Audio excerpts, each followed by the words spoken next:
Oke, mungkin karena waktu sudah menunjukkan pukul 12.10 dan aku lihat ini teman-teman udah pada join lagi. Mungkin aku langsung persilahkan kepada Kak Resi. Saya persilakan waktu dan tempatnya. Baik, ya. Terima kasih, Brenda ya. Ya, mohon izin share screen dulu. Aja kali ya. Oke. Ya, Assalamualaikum warahmatullahi wabarakatuh. Selamat siang, adik-adik semuanya.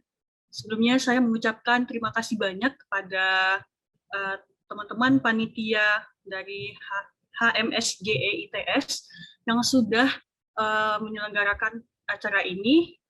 Insya Allah ini sangat bermanfaat sekali ya bagi adik-adik kita gitu. Baik yang ingin melanjutkan dia pendidikannya sampai S2 maupun S3 gitu. Nah, di sini saya Rezi Devianti, S3 Teknik Elektro ITS. Untuk promotor saya itu Prof. Adi, Pak WR1, mungkin tahu semua ya, Pak Adi. Terus untuk mempersingkat waktu langsung saja saya screen. Nah, itu tentang PEMDESU. Mungkin adik-adik kurang familiar ya dengan PEMDESU itu apa gitu. Nah, PEMDESU itu adalah pendidikan magister menuju doktor untuk sarjana unggul gitu. Nah, itu seperti apa gitu. Nah, kok bisa kita langsung S3 gitu kan. Nah, jadi modelnya itu 1 tahun itu magister, 3 tahunnya untuk doktor gitu. Nah, PEMDESU itu sudah ada sejak tahun 2013. Nah, bisa Adik lihat ini batch 1 2013, batch 2 2015, batch 3 2017, batch 4 2018, batch 5 2019 gitu. Dari batch 1 ke batch 2 bisa kita lihat sekali 2 tahun.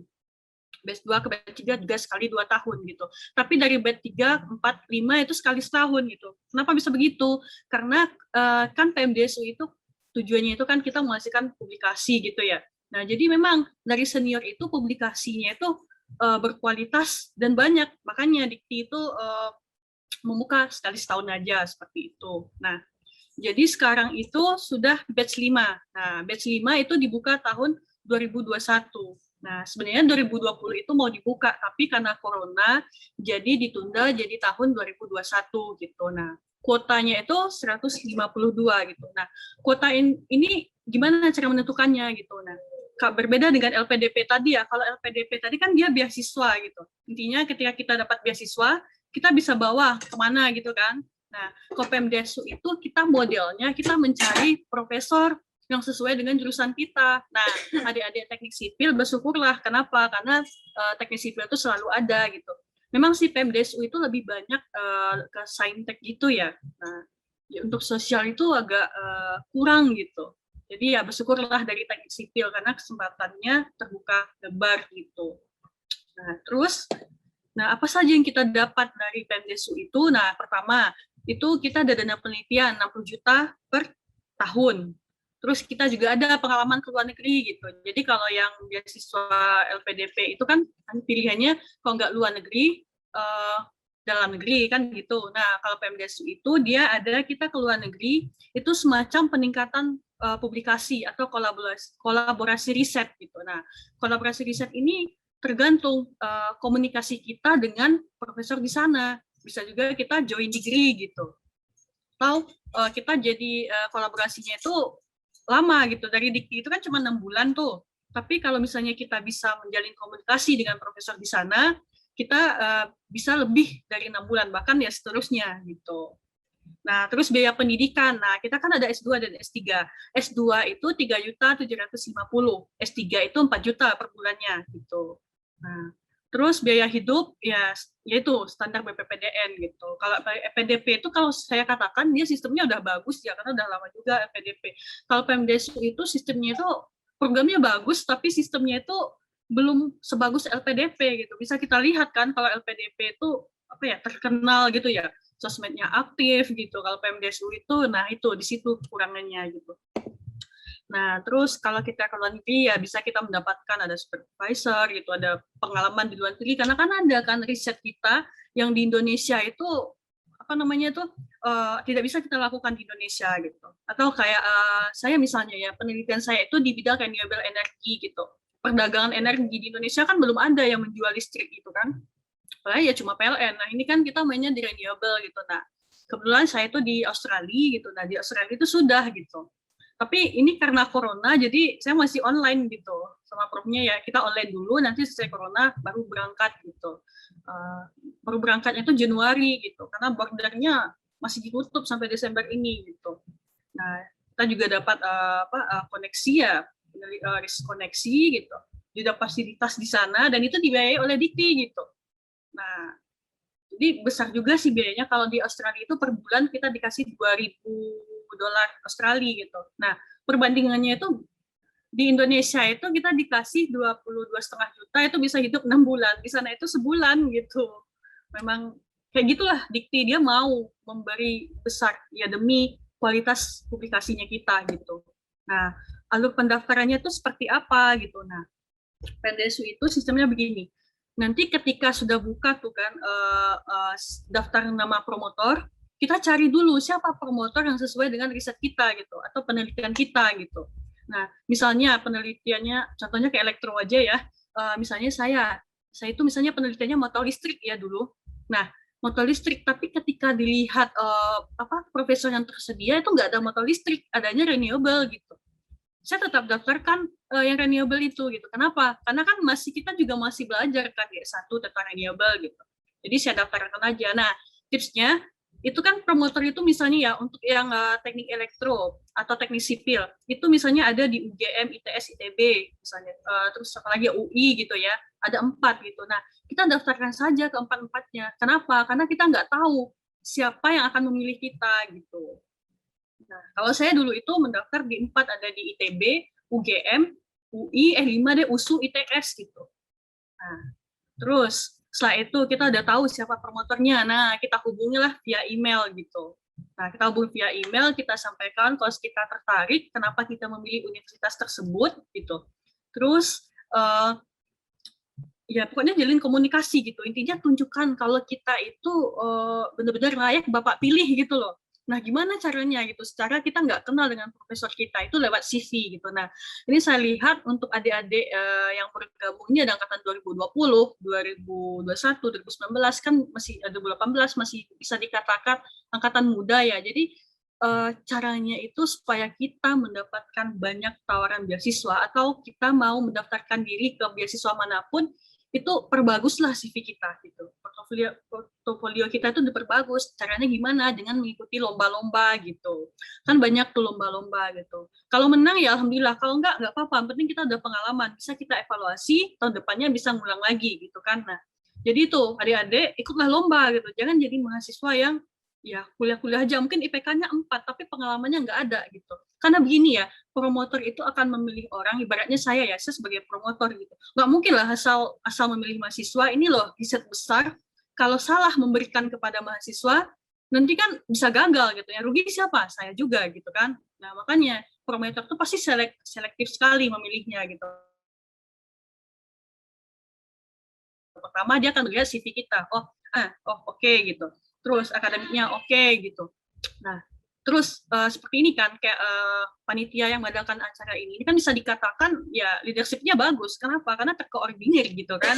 Nah, makanya itu adik-adik ikutlah kepanitiaan gitu. Karena memang di zaman S1 itulah kita bisa meningkatkan meningkatkan kualitas diri kita atau mencari jati diri kita gitu. Kita bisa belajar misalkan ya,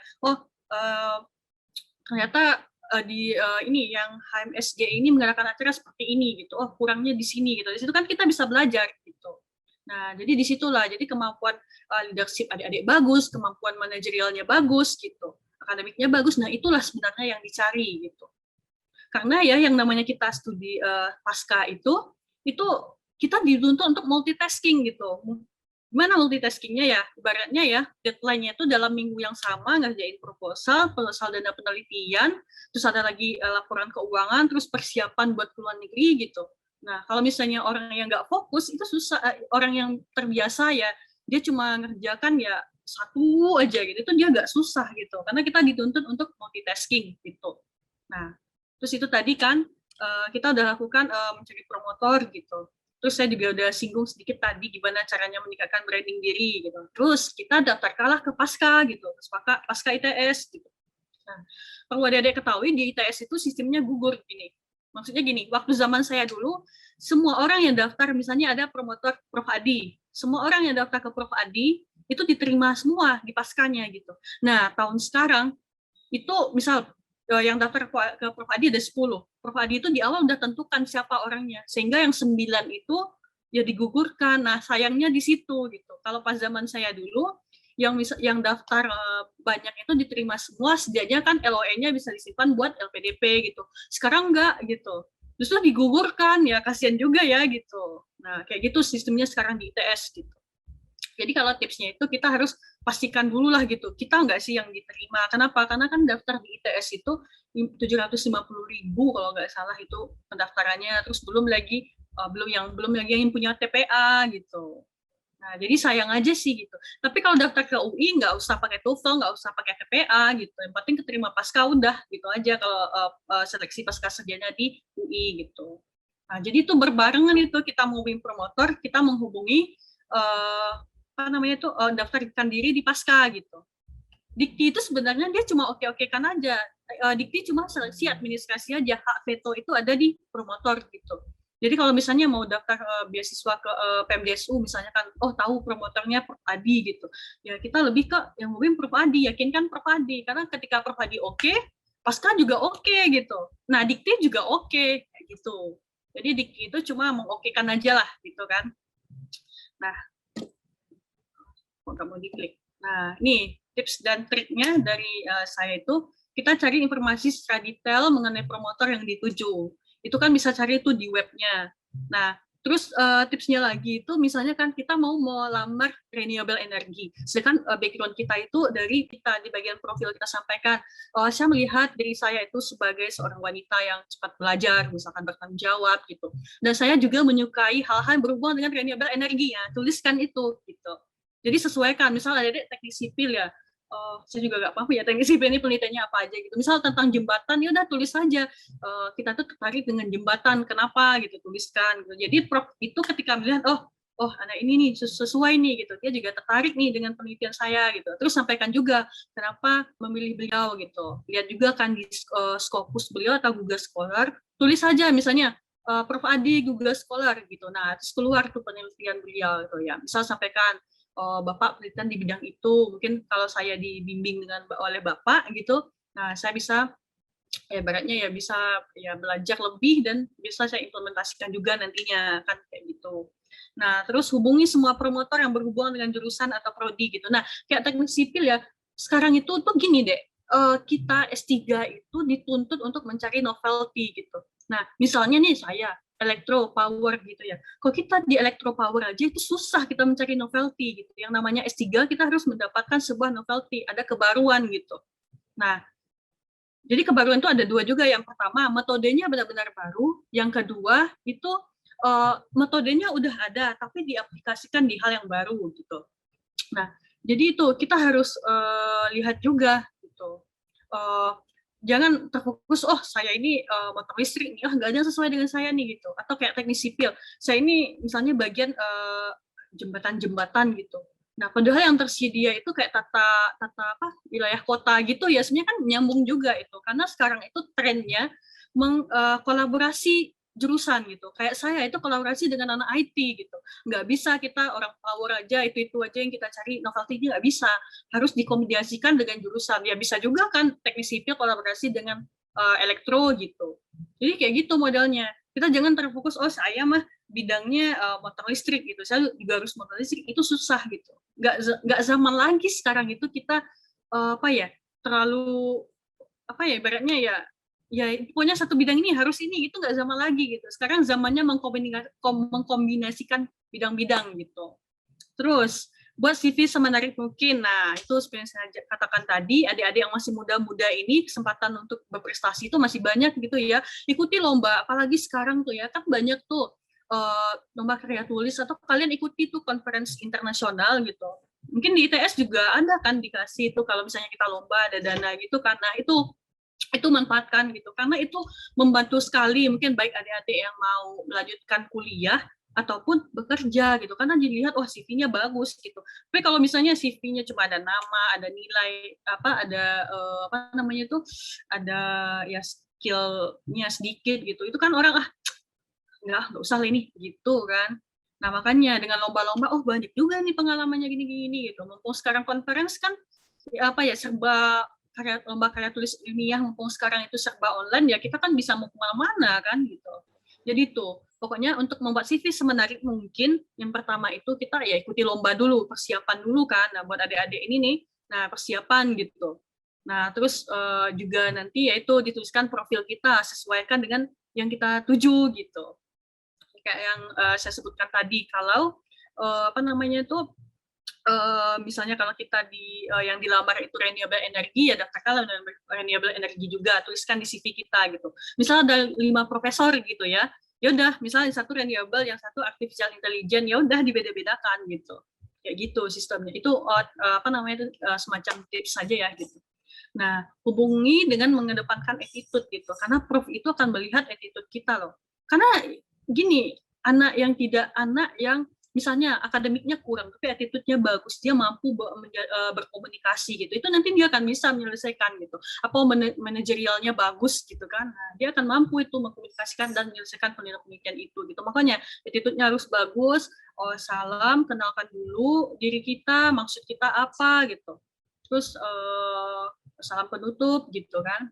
Nah, terus tipsnya lagi ketika kita menghubungi promotor itu, kita selalu laporkan progres kita. Misal nih, saya sudah mendaftarkan diri di paskanya Pak, gitu. Mohon bimbingan Bapak untuk merekomendasikan saya seperti itu. Jadi karena PMDSU itu ibaratnya ya, ketika kita memutuskan untuk daftar PMDSU, maka siap-siaplah kita sport jantung gitu kan. Nah, jadi itu adik-adik harus sampaikan terus nih progresnya gitu. Jadi prof itu akan melihat oh anak-anak ini betul-betul nih serius nih dia mau masuk gitu. Kayak gitu. Nah, itu seperti poin nomor 5 ya, sampaikan setiap proses gitu. Terus yang keenam, perbanyak beribadah karena hak veto itu ada padanya gitu. Nanti saya akan ceritakan juga di selanjutnya pengalaman saya gitu. Jadi kayak gitu, adik-adik gitu. Nah, ini pengalaman saya ya gitu. Jadi sebelumnya saya itu sebenarnya kan tadi itu kan daftar di 5 universitas ya gitu. Nah, pertama itu jadi kan sistemnya kita menghubungi via email. Terus kita juga mendaftarkan diri di sebentar, kayaknya saya ada yang lupa deh, bentar ya. Sebentar. Misalnya ada adik-adik yang harus adik-adik lihat gitu. Sebentar. Nah, ini ya. Ini mungkin untuk semacam ya panduannya lah gitu. Nanti bisa di sesi pertanyaan bisa ditanya. Ini kok cuma si Dino ya. Bentar. Maaf nih kelupaan. Nah, lanjut gitu. Nah, jadi saya itu kan mendaftar di 5 universitas ya, Dek ya. Jadi ada USU, UGM, ITB, ITS, satu lagi UI gitu ya. Nah, yang ITB saya udah batin gitu, karena kayaknya nggak diterima nih di ITB. Kenapa? Karena risetnya itu lebih ke telekomunikasi. Kan jauh sekali ya kalau power ke telekomunikasi gitu. Jauh sekali lah pokoknya gitu. Ternyata benar, nggak CC profnya gitu. Jadi dari yang 4 itu, USU, ITB, ITS, UGM, itu yang pertama kali menghubungi saya itu adalah USU gitu. Intinya dia bilang kalau saya diterima gitu. Intinya dia bersedia lah jadi promotor gitu. Terus saya itu kan galau ya, ini kok yang menerima saya itu kok USU gitu, apakah kemampuan saya itu sebatas di USU, kita udah kuliah di Jawa, masa pergi ke Medan gitu, udah jauh gitu kan. Jadi ya bukan berarti saya mengatakan USU jelek, enggak ya gitu, tapi itu pemahaman diri aja gitu ya. Terus akhirnya itu tanya seniornya itu mengatakan yaudah dilakukan aja lah pendaftaran di web Pemdesu. Nah, di web Pemdesu itu cara pendaftarannya itu kita harus tulis input nama promotornya siapa, unitnya siapa gitu. Nah, terus satu lagi untuk adik-adik, sebenarnya kalau Pemdesu itu nggak sulit ya administrasinya, ya palingan cuma ya ijazah, ya surat-surat itulah yang mudah diselesaikan. Nah, yang penting itu kita keterima di UNIF sama profnya. Nah, itu intinya gitu. Nah, jadi apa namanya tuh 5 univ. Nah, karena yang karena berdasarkan kata senior itu yaudah daftar aja sekarang nanti sistem down gitu. Ya udahlah dengan berat hati saya input lah data saya itu di USU gitu. Nah, sehingga apa namanya itu ya udah di USU. Nah, sedangkan setelah itu saya dihubungi oleh ITB, dihubungi oleh UI, dihubungi oleh UGM gitu. Nah, terakhir ITS gitu. Nah, kenapa terakhir ITS? Karena Prof. Adi waktu itu sibuk masalah itu loh, pencalonan rektor itu gitu. Beliau nggak melihat email gitu kan. Nah, jadi saya daftarkan ke USU. Nah, tapi setelah daftar di USU itu baru saya hubungi paskanya, saya sampaikan saya calon mahasiswa PMDSU mau daftar di USU, terus dibilang maaf sudah tutup terlambat gitu. Paskanya bilang gitu. Jadi yaudah saya mikirnya gini, yaudah berarti tidak apa namanya tuh tidak takdir saya untuk menjadi mahasiswa PMDSU, tidak hanya PMDSU jalan menuju doktor, ya udahlah persiapan LPDP gitu. Terus tahu-tahu kan si ITB juga chat, UGM juga chat gitu kan, terus si UI juga gitu. Terus saya sampaikan, saya sudah daftar ke USU Pak gitu. Namun saya tidak jadi melanjutkan dikarenakan paskanya sudah tutup gitu. Nah, terus beliau nggak jawab. Kalau udah nggak jawab gitu, saya tidak langsung ya kita udah ditolak secara halus. Nah, berbeda dengan Prof. Adi. Prof. Adi ini ngechat itu udah deadline udah penutupan gitu. Terus saya sampaikan Prof, itu sudah submit di USU, di sistem nggak bisa lagi diubah gitu. Tapi nggak jadi melanjutkan dikarenakan apa namanya tuh paskanya udah tutup gitu. Nah, Prof Adi itu suruh yuk pokoknya daftar ITS, jelasin lagi kan permasalahannya. Terus dibilang pokoknya daftar ke ITS, jelasin lagi daftar ke ITS gitu. Mungkin Prof Adi bilang gini ya, ini anak ini nyinyir sekali ya gitu mungkin ya. Nah, terus akhirnya beliau bilang kalau ada masalah kontak asisten saya gitu. Nah, terus tiba-tiba saya yang dikontak duluan sama asisten beliau itu. Terus dijelasin kan ini ada masalahnya seperti ini Pak gitu. Daftar PMDSU tapi datanya itu di USU nggak bisa diubah gitu. Nah akhirnya beliau bilang ya udah daftar aja pasca dulu. Terus saya juga email kan si Dikti itu terus nggak dibales malah emailnya itu terus sampai nelpon kan. Terus akhirnya dia bilang nggak apa-apa daftar aja gitu. Terus tahu-tahu pas pengumuman nama saya tuh nggak keluar gitu. Terus tanya ke asistennya, Prof kok nama Prof Adi nggak ada ya, nama Mbak Ezi ada nggak ada juga Prof gitu. Terus saya nangis kan gitu. Terus beliau bilang coba ke Pasca dulu, Pasca Pak Pur tuh mungkin teman-teman nggak adik-adik mungkin ada yang tahu juga mungkin ya Pak Pur di Pasca itu. Terus Pak Pur tuh bilang gini, oh maaf Mbak Ezi, nggak bisa lagi Mbak Ezi melanjutkan karena ini loh di sistem nggak ada nama Mbak Ezi, kita tuh nggak bisa mengokekan ke Dikti gitu. Nama Mbak Ezi itu ada di USU gitu. Jadi nggak bisa lagi ya Pak, nggak bisa gitu. Terus beliau bilang, sebenarnya bisa aja Mbak kuliah, nanti pakai tuh yang dana penelitian dari dosen gitu kan. Nah, adik-adik juga gitu, nggak harus PMDSU juga. Nah, bisa juga tuh didekatin tuh dosen-dosennya, sampaikan kalau mau ingin S2. Dosen itu kan ada dana penelitian tuh. Nah, misalnya kalau misalnya kita bisa bantu juga tuliskan proposalnya gitu. Nah, adik-adik itu tipsnya tuh. Karena dosen itu bahkan apa ya harus meneliti gitu. Justru karena adik-adik mau membuatkan proposal penelitian, nah itu bagus itu gitu. Karena adik-adik juga bisa free SPP-nya, dapat juga uang saku gitu kan. Nah, kembali lagi ke cerita saya gitu. Nah, jadi Pak Pur bilang udah nggak bisa, terus ditawarkan masuk yang itu bantu-bantu dosen itu gitu kan.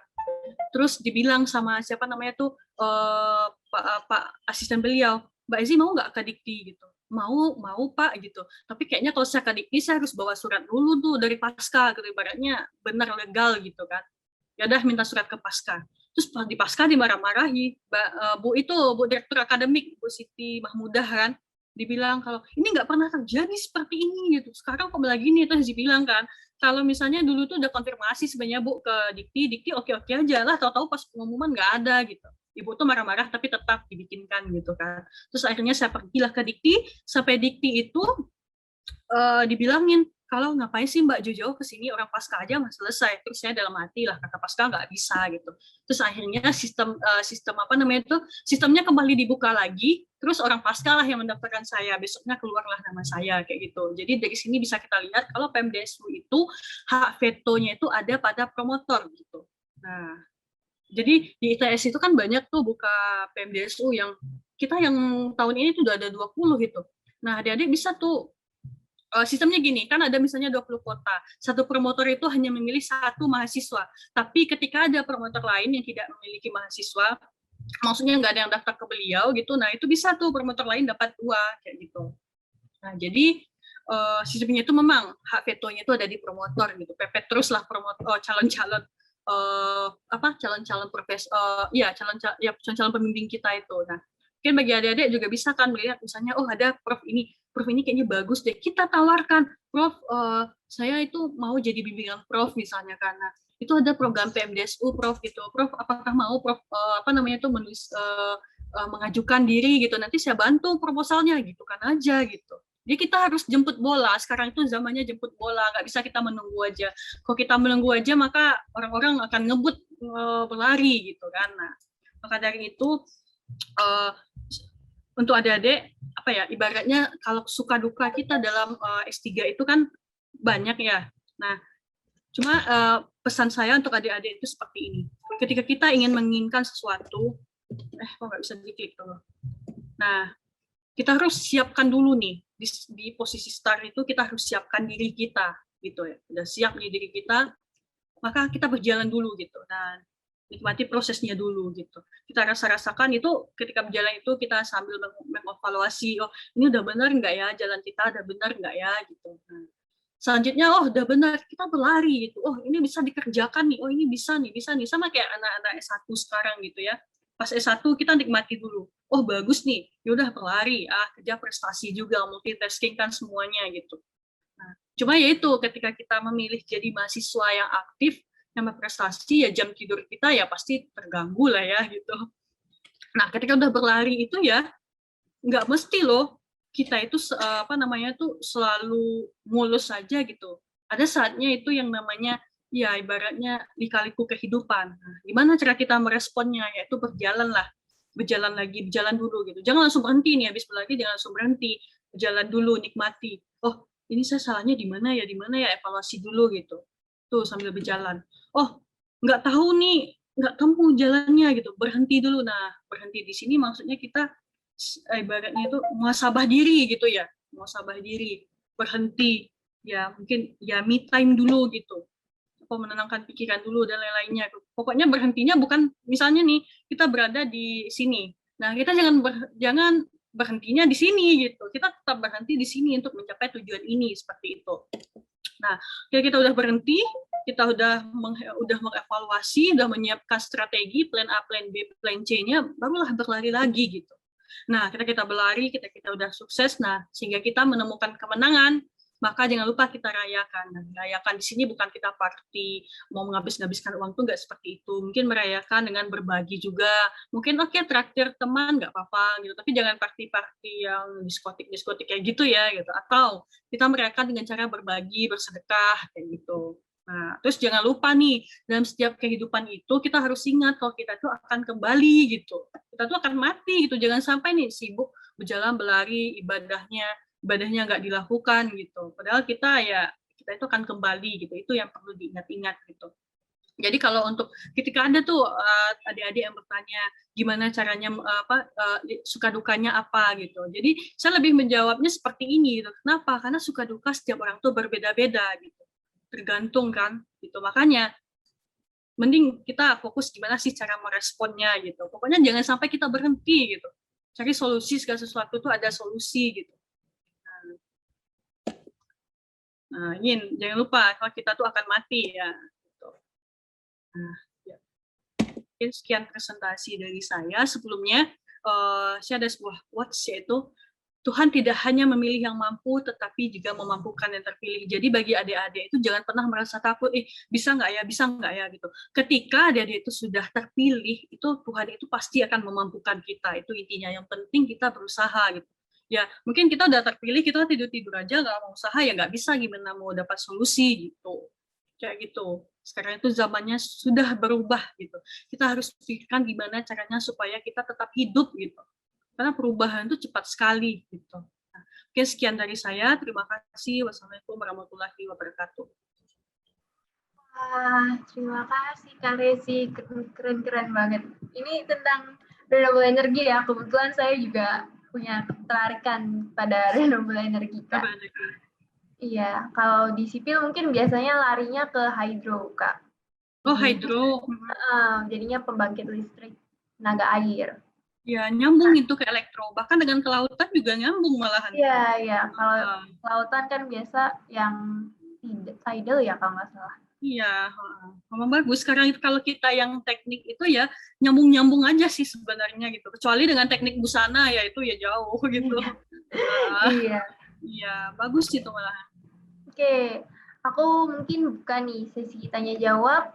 Mungkin kepada Pak, ada yang ingin bertanya mengenai PMDSU, bisa langsung raise hand. Oke. Kalau misalnya, ini ada yang PC aku.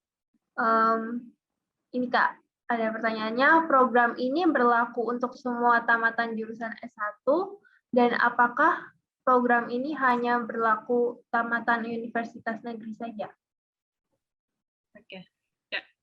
Baik, terima kasih dia untuk pertanyaannya. Terima kasih juga pada moderator sudah membacakan. Nah, kalau untuk PMDSU itu yang penting kita berada di bawah Kemdikbud. Kalau misalnya dari UIN itu nggak bisa gitu. Yang penting kita Kemdikbud gitu. Nah, di sini kan pada ITS semua nih, insya Allah aman lah gitu. Nah, terus tadi apa lagi pertanyaannya? Itu aja ya? Hanya berlaku Universitas Tamatan Negeri. Ya, udah terjawab. Udah ada jawab ya? Ya. Gitu. Terus ini ada yang tanya juga lagi. Ini kalau misalnya awardee-nya tidak bisa menyelesaikan dalam waktu 4 tahun, kira-kira bagaimana ya, Kak? Apakah terkena sanksi atau tidak? Oke, baik. Kalau misalnya awardee-nya itu tidak menyelesaikan karena kelalaiannya, maka kita itu diminta mengembalikan. Di ITS ada dulu tuh batch 1, dia mengembalikan dana, sita 400 juta. Tapi kalau misalnya nih, masalahnya orang S3 itu kan dipublikasi ya. Publikasi itu tuh butuh waktu kadang setahun gitu. Submitnya sekarang, yang jurnal internasional itu submitnya sekarang, ACC-nya itu ya setahun lagi gitu. Nah, kalau misalnya kasusnya seperti itu sehingga kita jadi ngulek 5 tahun itu nggak apa-apa. Yang penting kita masih sanggup dan menyelesaikan. Tapi SPP yang 5 tahun itu kita yang nanggung. Tapi kalau di ITS itu SPP-nya itu dibayarkan oleh profesor kita. Kita kan punya dana penelitian tuh 60 juta gitu. Jadi dibayarkan pakai itu gitu. Intinya kalau kita ya karena ya itu kan kita juga udah usaha ya gitu. Udah usaha tapi karena kendala misalnya mendapatkan data susah sehingga molor. Nah itu masih ya nggak apa-apa gitu. Yang penting Dikti nggak akan minta dananya dibalikan. Yang penting itu SPP ya bayar sendiri kayak gitu. Tapi kalau misalnya lalai karena apa gitu, misalnya menikah, yang dulu itu dia menikah soalnya gitu, udah menikah terus dia biarkan penelitiannya akhirnya nggak jadi, nah itu diminta mengembalikan gitu, kayak gitu. Wah, serem juga ya kalau balikin 400 juta. Makanya itu promotor itu memilih itu yang benar-benar gigih anaknya gitu. Nah, yang nggak lelet-lelet, kalau lelet-lelet ya lama gitu. Nah, aku mau tanya nih Kak, kalau promotor itu kira-kira kita carinya ketemunya di mana Kak? Kalau Kakak tadi kan Prof. Adi ya kalau nggak salah. Ya, nah itu karena memang udah kenal atau gimana tuh Kak? Nah, untuk promotor sendiri itu pertama kalau kita udah kenal ya udah kita bisa langsung kan ngomong pepet terus gitu. Tapi kalau kita nggak kenal itu nanti di Dikti itu dia akan berikan pengumuman calon-calon promotor gitu. Nah, nanti pas sudah ada tuh pengumuman, nah pilihlah yang sesuai dengan penelitian kita gitu. Nah, ini karena saya tipsnya buat adik-adik ITS itu kan di ITS itu kan banyak kan profesor-profesor yang hebat-hebat. Kita tawarkan, misalkan Brenda ingin melanjutkan pakai via PMDSU S3-nya gitu. Misal ada prof siapa misalnya Prof Dewi misalnya, udah sampaikan gitu, Bu, saya terkait ini Bu PMDSU gitu. Sampaikan ya PMDSU itu apa gitu. Nah, syaratnya profesor itulah yang mendaftarkan diri di web PMDSU dulu gitu, diseleksi dulu proposalnya gitu. Nah, mungkin profnya nih Bu Dewi ini dia nggak punya waktu gitu. Kita tawarkan, kita yang bikin gitu. Nanti kita yang ngerjakan kayak gitu. Nah, sehingga dengan begitu ya kita ya bisa dikatakan pasti PMDSU-nya gitu. Karena PMDSU itu dia yang penting oke aja, dia hanya mengokekan gitu loh. Oh, yang penting hak vetonya itu ada di profesor gitu. Nah, profesor udah oke, udah dia juga oke gitu. Oh, berarti bisa sebenarnya profesornya ini bisa siapa aja ya? Nggak harus yang terdaftar gitu? Atau udah ada kayak list yang terakui gitu, Kak? Oh, kalau untuk dia profesor atau dokter itu nggak masalah, yang penting H indeksnya itu 6. 6 H indeksnya dicek dulu.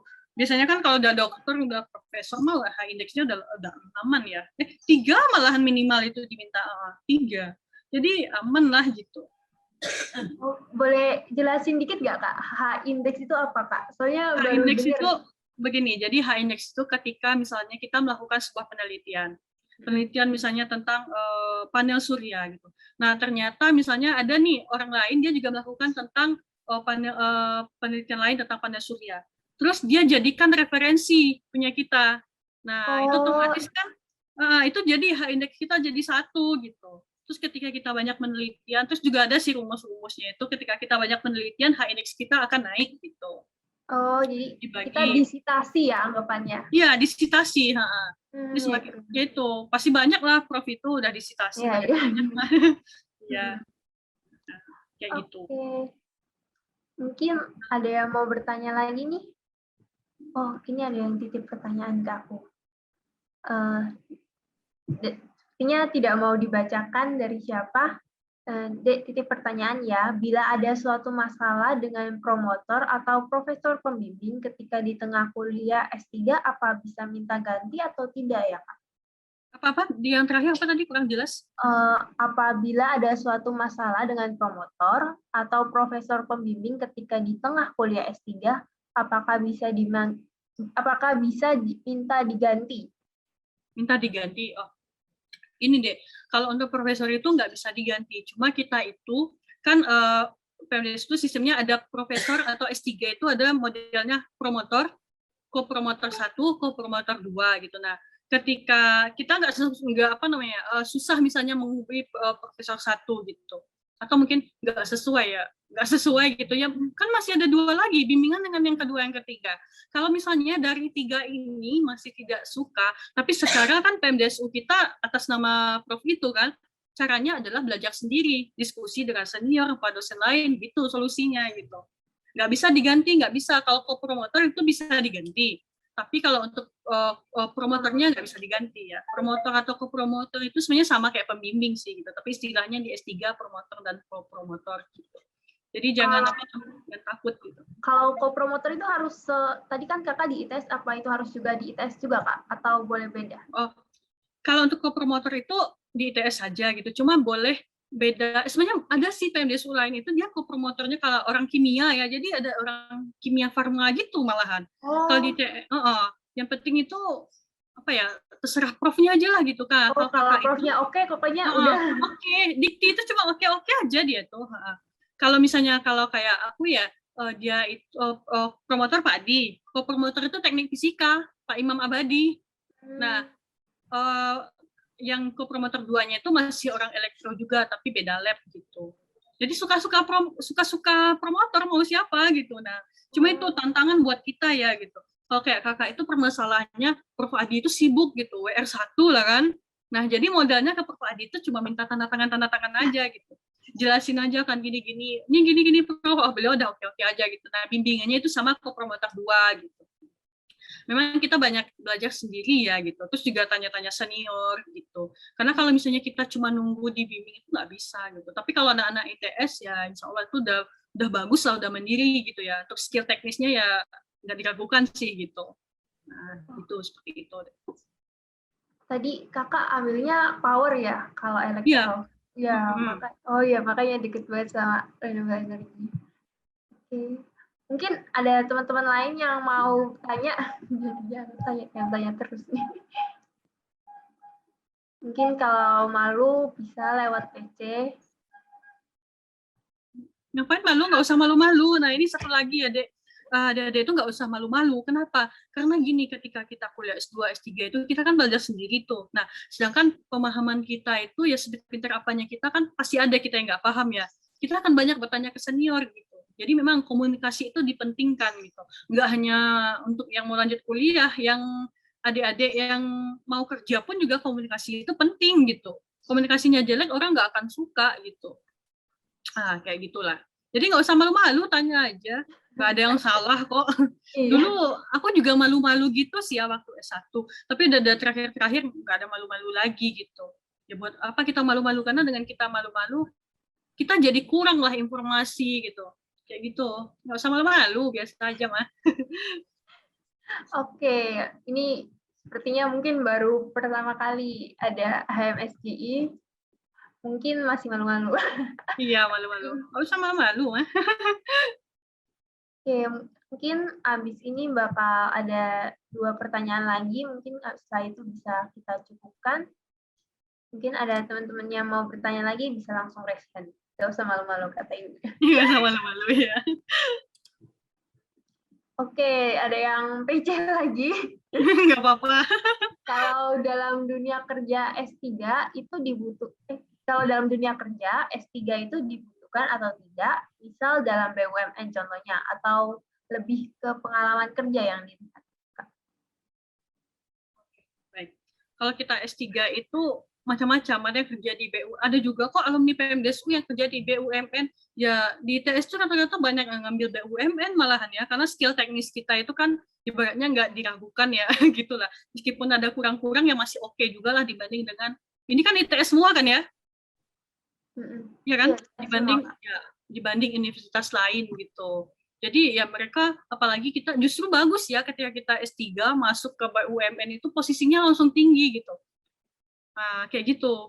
Nah, sedangkan S2 aja itu udah jadi kepala bagian. Nah, S3 itu terakhir Mas itu jadi konsultan gitu. Nah, atau kalau misalnya yang nggak mau kerja di BUMN kayak kakak ya, nggak mau di BUMN itu gini, karena kita sebagai perempuan ya gitu. Karena udah kapan waktu bersama keluarga gitu. Kadang sibuk-sibuk gitu ya. Jadi pendidik aja, jadi dosen aja gitu. Tergantung kita sebenarnya. Mau BUMN oke, dosen oke gitu. Itu sih. Intinya pengalaman itu ini tuh makanya bargaining position itu ditentukan oleh yaitu salah satu pengalaman kita. Kalau misalnya kita fresh graduate ya kayak aku ini ya pengalamannya fresh graduate, mana ada pengalaman, palingan cuma praktek cuma kita cuma ada semacam praktek industri kan gitu aja ya, PKL gitu. Nah, itu lewat lomba-lomba gitu. Nah, dari situ tuh kalau mau masuk BUMN dia akan lihat juga BUMN. Tapi yang lebih penting itu ya kemampuan manajerial. Kayak HMS ini kan teman-teman himpunan gitu tuh udah bagus, itu tuh udah akan menjual nanti ketika ada di himpunan gitu. Nah, gitu. Tidak ya pokoknya ikutilah organisasi. Jadi organisasi itu ibarat garam dalam sebuah masakan. Kebanyakan nggak enak kan? Nah, kayak gitu juga dengan organisasi itu. Jangan terlalu banyak, jangan terlalu kurang gitu. Ambil yang sesuai. Nah, HIMA itu bagus nih. Di HIMA ini kan kita banyak belajar manajemen organisasi kan. Gimana cara bikin acara kayak gini. Ini kan penelitiannya pasti ya koordinasi di belakang. Kalau koordinasinya nggak bagus, nggak mungkin sebagus ini kan gitu. Terima kasih, Bu. Oke, mungkin pertanyaan terakhir nih kepada Bu Resi. Ya. Bagaimana? Apakah mungkin teman-teman ada yang ingin bertanya? Kalau tidak ada yang mau bertanya, bisa kita cukupkan. Oke, kayaknya udah jelas semua nih. Oh, ada yang tanya. Last minute. Wah, ini penanya pertama yang ngomong sendiri. Silakan. Assalamualaikum Mbak, izin bertanya, nama saya Faisal lagi dari Teknisi Peralatan 2020.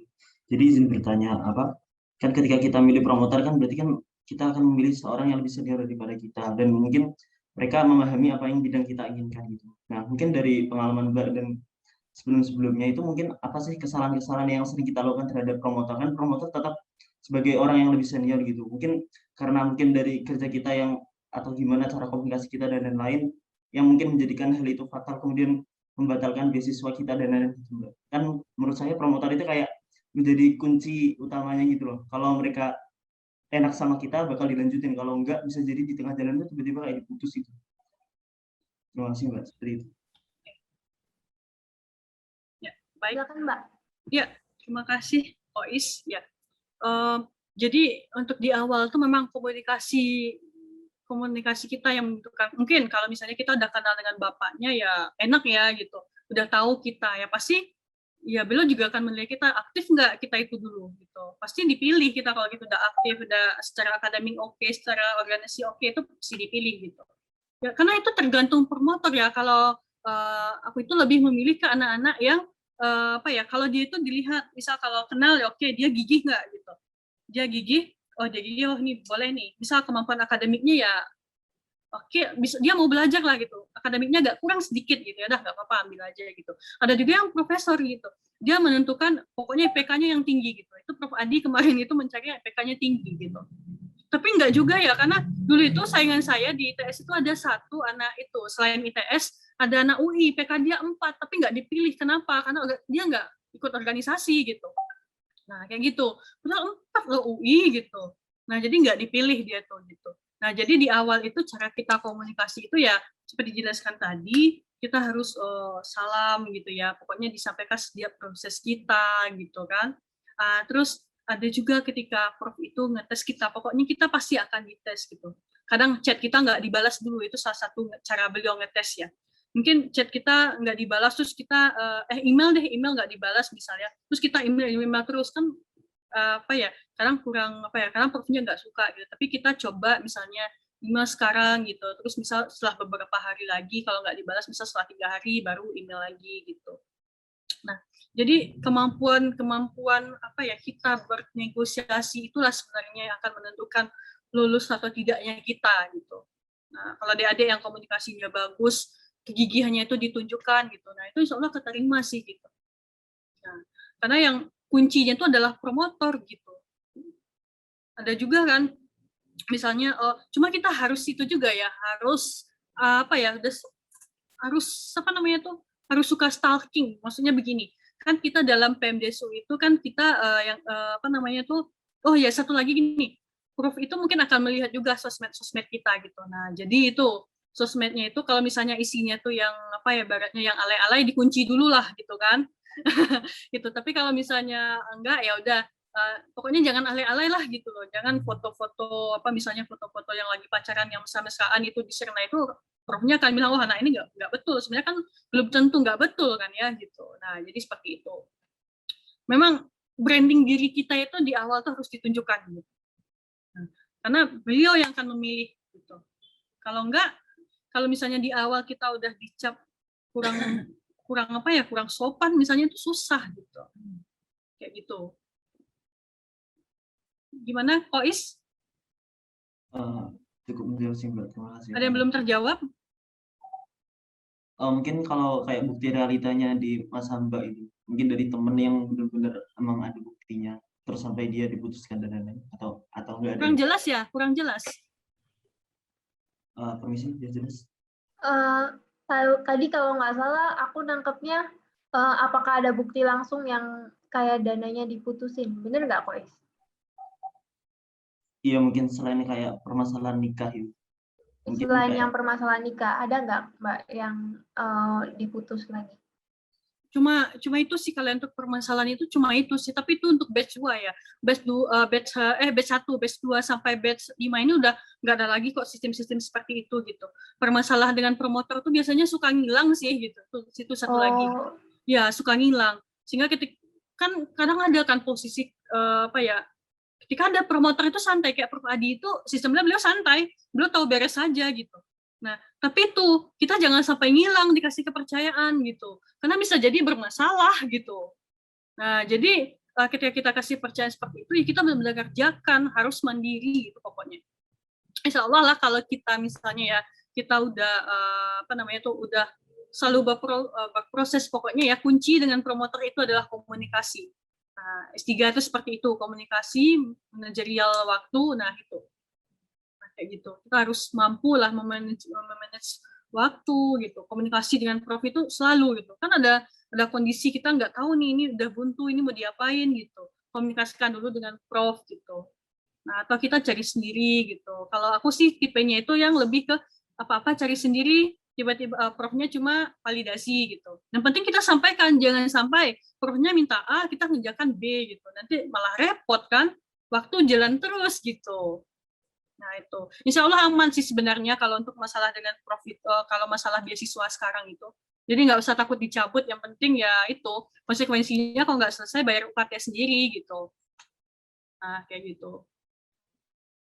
Gimana kok Is? Ya, terima kasih Mbak atas jawabannya. Oke, ini ada yang PC aku lagi. Iya. Ada tambahan, kalau setelah lulus S3 untuk karir kan biasanya jadi dosen ya Kak. Misalnya kalau mau ke BUMN atau perusahaan gitu, apa masih bisa diterima ya?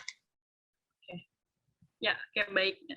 Nah, kelebihannya PMDSU itu gini. Nah, sebenarnya PMDSU ini kan apa ya? Memang sih targetnya itu kan buat peneliti gitu ya. Nah, kita itu semacam direkomendasikan ke LIPI gitu.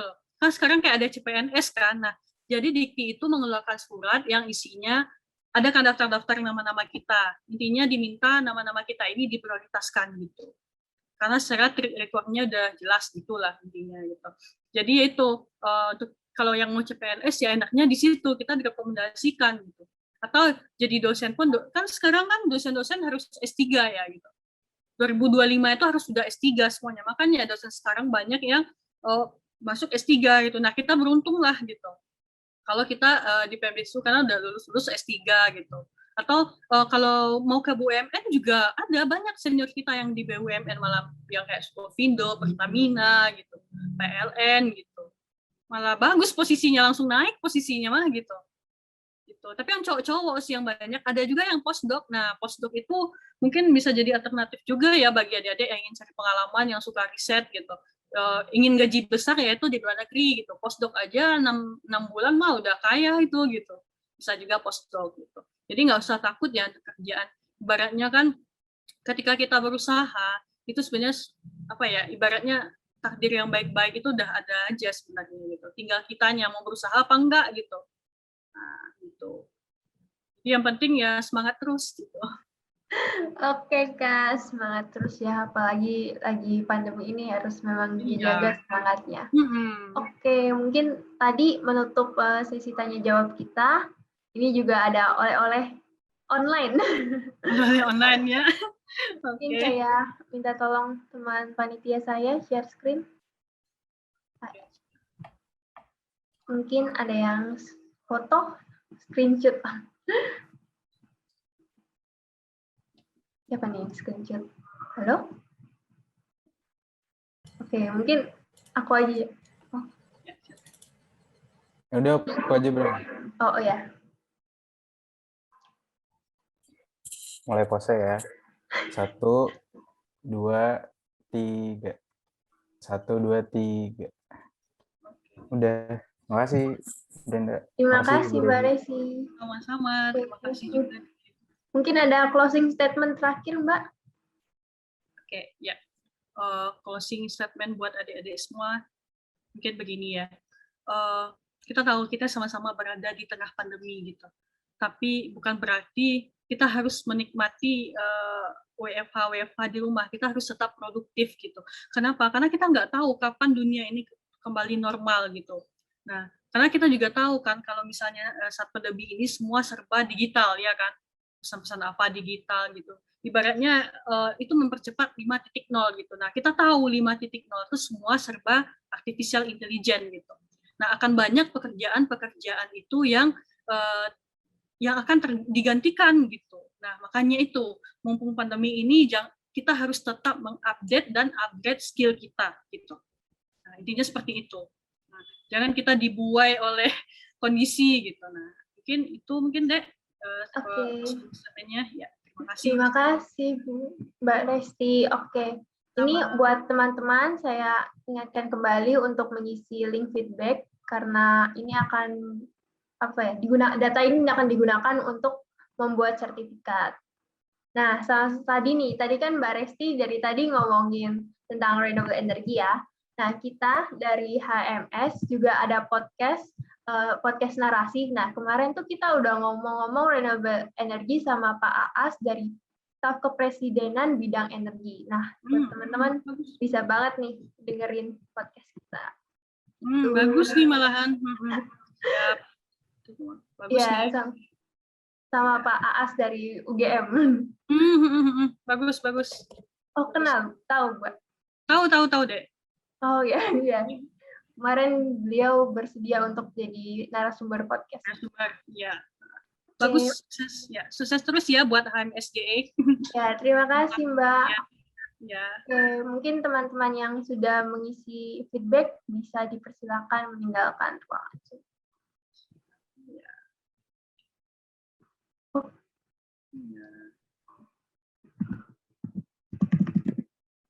Oh, mohon maaf. Ini kalau yang belum live, mau foto bareng dulu. Foto. Ya, Saya foto lupa. dulu. Oke, mungkin teman-teman yang lain bisa on cam. Ini masih berapa ya? Mungkin ditunggu ya sambil isi feedback. Ini kan acara pertama sama angkatan 2021. Bagus angkatan muda banyak yang ikut. Jadi bisa Iya. persiapan. Ya. Bisa persiapan dari jauh. Betul.